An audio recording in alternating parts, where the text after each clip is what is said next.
Assalamualaikum warahmatullahi wabarakatuh.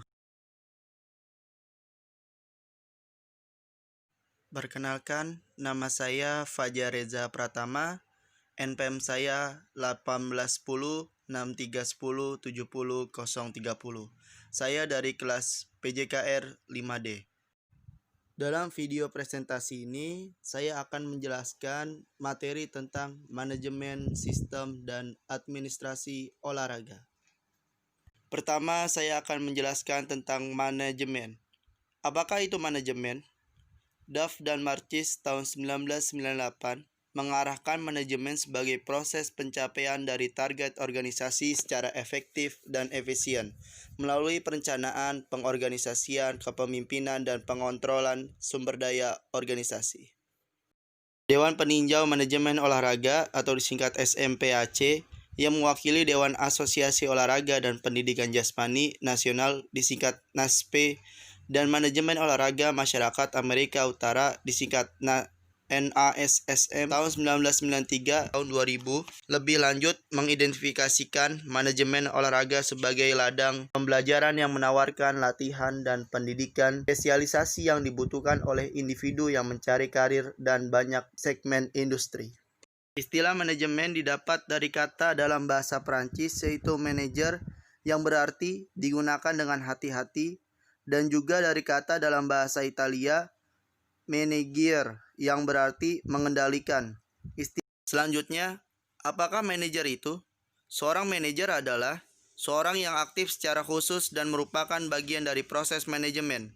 Secara spesifik, seorang manajer adalah seseorang yang melakukan perencanaan, mengambil keputusan, memimpin, memotivasi, sekaligus mengontrol sumber daya organisasi. Manajer dapat merupakan seorang guru pendidik jasmani, pelatih olahraga, direktur olahraga, komisaris liga, dan lain-lain. Selanjutnya, prinsip manajemen dan struktur organisasi. Ada beberapa prinsip yang paling penting adalah sebagai berikut. Yang pertama, struktur manajemen organisasi harus menjelaskan pendelegasian, wewenang, dan tanggung jawab. Yang kedua, ada pekerjaan manajemen mungkin lebih efektif diorganisir oleh fungsi. Yang ketiga, manajemen yang sukses tergantung pada komunikasi. Yang keempat, koordinasi dan kerjasama antar berbagai departemen dalam suatu organisasi diperlukan untuk pengelolaan yang efektif. Yang kelima, ada manajemen harus menjadi pemimpin yang efektif. Yang keenam, ada staf atau bagian tugas membantu keefektifan manajemen. Yang ketujuh, ada tugas dan hak personel. Kedelapan, otoritas harus sepadan dengan tanggung jawab. Kesimpulan dari pembahasan tentang manajemen adalah salah satu fungsi manajemen adalah untuk mengembangkan struktur organisasi melalui tujuan pendidikan jasmani dan olahraga secara efektif dan efisien. Tujuan pendidikan jasmani dan olahraga yang akan dicapai adalah kebugaran fisik, keterampilan motorik, kognitif, dan perkembangan afektif. Pendidikan fisik dan tujuan olahraga adalah vital dan unik untuk pendidikan dan harus hadir untuk benar-benar mendidik seluruh individu. Pembahasan selanjutnya mengenai administrasi olahraga. Kata administrasi berasal dari bahasa Belanda administrati yang artinya segala kegiatan yang meliputi tulis-menulis, ketik-mengetik, dan lain-lainnya. Kata administrasi lainnya berasal dari bahasa Yunani yaitu administratre yang artinya pada, administratif melayani. Maka kata administrasi berarti memberikan pelayanan. Dari dua pengertian di atas, secara umum dapat diartikan bahwa administrasi mempunyai pengertian yaitu pelayanan kegiatan tata usaha kantor atau pelayanan pengetikan komputer, pelayanan surat menyurat, dan lain sebagainya. Pengertian administrasi tidak lepas dari asal-usul kata administrasi itu sendiri, yakni kegiatan tata usaha kantor dan melayani. Menurut Profesor Prajudi Atmosudidjo, lembaga administrasi negara, membedakan administrasi dalam dua pengertian, yaitu administrasi dalam pengertian sempit dan administrasi dalam pengertian luas. Yang dimaksud pengertian administrasi sempit yaitu hanya berkisar pada kegiatan tata usaha kantor atau disebut office work, seperti tulis-menulis, pengetikan, surat menyurat, pembukuan, dan lain sebagainya. Sedangkan administrasi dalam pengertian luas dibedakan dalam 3 sudut. Yang pertama ada proses, yang kedua ada fungsi atau tugas, dan yang ketiga ada keperanatan atau institusi. Yang pertama, pengertian proses. Ditinjau dari sudut proses, maka administrasi merupakan keseluruhan proses, mulai dari proses pemikiran, proses perencanaan, proses pengaturan, proses pengawasan, sampai dengan pencapaian tujuan. Yang kedua, fungsi atau tugas. Ditinjau dari sudut fungsi atau tugas, administrasi berarti keseluruhan tindakan atau aktivitas yang harus dilakukan oleh seseorang yang berkedudukan sebagai administrasi atau memegang jabatan dalam manajemen suatu organisasi. Yang ketiga, keperanatan atau institusi. Ditinjau dari keperanatan atau institusi, maka ditinjauan administrasi adalah melihat kegiatan dalam suatu lembaga melakukan aktivitas tertentu, seperti lembaga perbankan.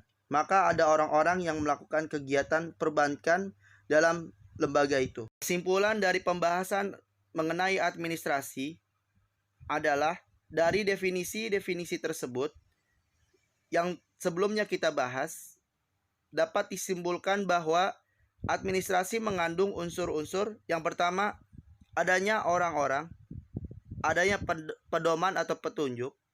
Yang ketiga, adanya kegiatan-kegiatan. Yang keempat, adanya kerjasama. Administrasi adalah aktivitas-aktivitas untuk mencapai tujuan atau proses penyelenggaraan kerja untuk mencapai tujuan yang diinginkan. Jika dikaitkan dengan bidang olahraga, utamanya yang berhubungan dengan kegiatan yang bersifat turnamen, pertandingan, administrasi, pengorganisasian, dan sistem pertandingan sangat dibutuhkan. Hal ini menjadi dasar dari suatu penyelenggaraan olahraga atau turnamen, dimulai dari penyelesaian administrasi yang baik dan diakhiri dengan pertandingan yang sukses. Seperti yang ada pada ilmu manajemen olahraga itu sendiri, orang yang mempunyai keahlian di bidangnya sering disebut dengan manajer. Manajer sendiri merupakan orang yang berusaha mencapai tujuan maupun keberhasilan melalui usaha dan kemampuan orang lain. Tugas penting manajer adalah memadukan dan menyeimbangkan tujuan, menetapkan prioritas yang didahulukan, mempertanggungjawabkan dan bertanggung jawab, dan terakhir ada mengambil keputusan yang sulit. Selanjutnya yaitu kegiatan manajer. Yang pertama ada pribadi. Di dalamnya ada pengaturan waktu, pengembangan karir, dan keterlibatan dalam hidup. Yang kedua ada teknis, yaitu pekerjaan yang menggunakan peralatan. Yang ketiga ada administrasi, yaitu pemrosesan kerja, anggaran. Yang keempat, yang terakhir adalah interaksional. Di dalamnya ada peranan antara pribadi. Yang kedua, peranan informasional. Yang ketiga, peranan pembuatan keputusan. Yang berikutnya dari materi setelah manajer, yaitu yang terakhir ada kinerja. Kinerja berasal dari pengertian performance, yang hasil kerja atau prestasi kerja. Jenis kinerja antara lain adalah kinerja pekerjaan dan kinerja tugas. Menurut Colquitt, Levin, dan Wesson, kinerja pekerjaan secara formal didefinisikan sebagai nilai sekumpulan perilaku karyawan yang menyokong baik secara positif atau secara negatif kepada pencapaian tujuan organisasi. Yang kelima yaitu membuat keputusan yang bijak. Membuat keputusan adalah tindakan menyusun pemikiran seseorang, membuat kesimpulan, dan membuat penilaian atas beberapa pertimbangan ketika menghadapi beberapa pilihan. Yang keenam, faktor-faktor yang mempengaruhi penetapan pilihan. Banyak faktor atau pengaruh yang datang menghampiri pikiran dan emosi pembuat keputusan ketika ia menghadapi beberapa pilihan. Di antaranya yang pertama yaitu pemahaman, yaitu proses pengumpulan atau menganalisis dan menginterpretasikan informasi yang diperoleh. Yang kedua ada penetapan, yaitu keyakinan yang kuat didorong oleh perasaan seperti takut, marah, benci, cinta, dan simpati. Yang ketiga, semangat, yaitu dorongan dari dalam untuk bergerak atau bertindak walaupun orang yang merasakannya akan senang atau marah terhadap apa yang dikerjakan. Yang keempat, norma-norma, yaitu landasan, standar, atau kualitas yang dianggap menguntungkan. Yang kelima yaitu kebenaran dan fakta, memiliki arti yang sama dan mempengaruhi cara membuat pilihan. Yang keenam, informasi yang berupa opini, keyakinan, dan bujukan merupakan bahan dalam proses pembuatan keputusan.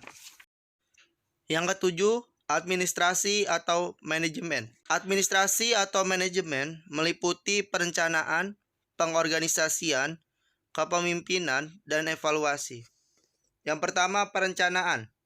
Perencanaan merupakan penentuan lebih awal dari suatu tujuan yang akan dicapai. Yang kedua, pengorganisasian. Organisasi merupakan sekumpulan orang yang bersepakat untuk bekerja sama dan memiliki komitmen untuk mencapai tujuan. Yang ketiga, pemimpin. Pemimpin merupakan seorang yang dapat membuat keputusan yang tepat pada saat yang dibutuhkan. Yang keempat, yaitu evaluasi. Evaluasi adalah melihat kembali hasil kerja yang telah dilaksanakan, baik keberhasilan maupun merupakan kegagalan kerja untuk perbaikan di masa-masa yang akan datang. Terima kasih atas perhatiannya. Kurang lebihnya mohon maaf. Sekian dari saya.